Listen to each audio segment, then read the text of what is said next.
Subscribe करें हमारे YouTube channel साधना gold को और पाएं वीडियो सबसे पहले। और हाँ, बेल आइकन दबाना ना भूलें। हरि और हर का सख्य बड़ा प्रसिद्ध है।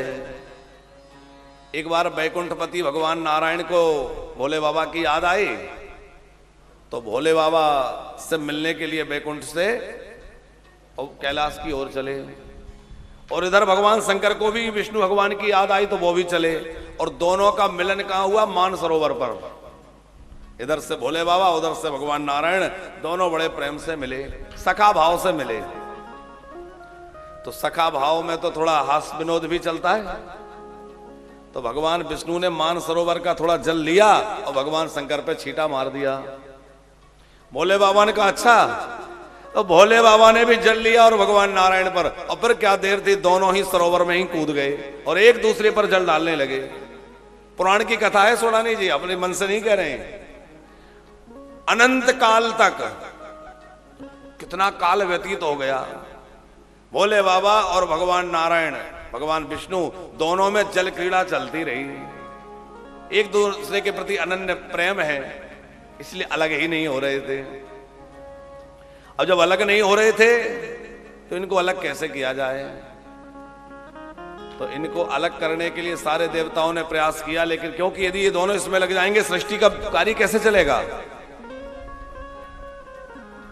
हनुमान जी ने कहा कि इसकी आज्ञा मुझे दीजिए। बोले आप जाइए।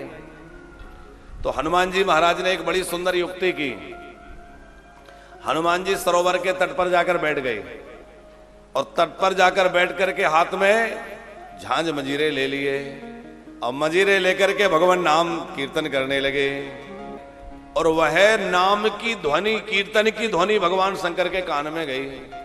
भोले बाबा तो नाम अनुरागी हैं, भोले बाबा को कान में गई तो भोले बाबा ने अपनी वो जल क्रीड़ा छोड़ी और जल में से निकल के वहां आकर बैठ गए जहां हनुमान जी कीर्तन कर रहे हैं।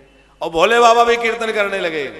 और जब भोले बाबा चले गए तो नारायण को कैसे अच्छा लगे, तो नारायण भी जल से निकले और वो भी पहुंच गए। अब एक और भगवान शंकर, भगवान नारायण और हनुमान जी, तीनों जो है दिव्य संकीर्तन करने लग गए। सारे देवता प्रकट हो गए और सबने हरि और हर को प्रणाम किया। तो ये दोनों की सख रस है। सेवक स्वामी सखा सिय पी के। तो हरि और हर दोनों में परस्पर अनन्य प्रीति है और अभेद है। जो भगवान विष्णु हैं वही भगवान शिव हैं, और जो भगवान शिव हैं वही भगवान विष्णु हैं। कोई भेद नहीं है।